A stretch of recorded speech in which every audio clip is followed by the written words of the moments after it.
अस्सलाम वालेकुम नाजरीन, क्या इमरान खान के बेटे अब पाकिस्तान की सियासत में कदम रखने जा रहे हैं? क्या कासम और सुलेमान अपने वालिद की रिहाई के लिए अब अमली मैदान में आएंगे? ये भी एक सवाल है। दबंग बयान ने हलचल मचा दी है। मुकम्मल तफसील जानने के लिए वीडियो को आखिर तक देखें, लाइक करें, चैनल को सब्सक्राइब करें और बेल आइकन को लाजमी क्लिक करें। नाजरीन, शुरू करते हैं आज की ये वीडियो। इमरान खान के बेटे इतने अरसे से खामोश क्यों थे? क्या वो अपने वालिद की जगह जलसे जुलूस निकालेंगे?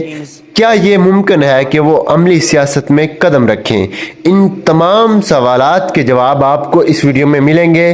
क्या बैनुल-अक़वामी दबाव इमरान खान को रिहाई में मदद देगा, ये भी आपको बताएंगे। That's essentially dominated the country's politics for decades now. I want to start with. I mean, completely. We've known for a while that he's gone through periods of having no light in his cell. He's been in there for nearly 2 years, and there have been periods of, no access to the outside world, no access to doctors.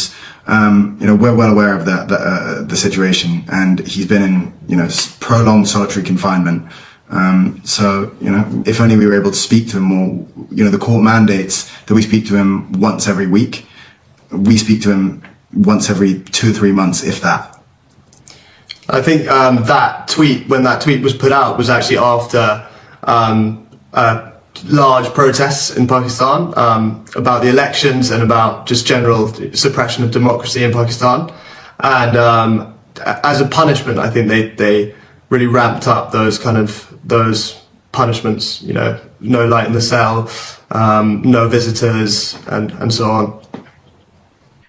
So I heard that I think he mentioned it himself, and a few others have talked about it, that he's in a death cell, which is essentially not only solitary confinement, but solitary confinement that's mainly aimed at either those with a death sentence or even terrorists.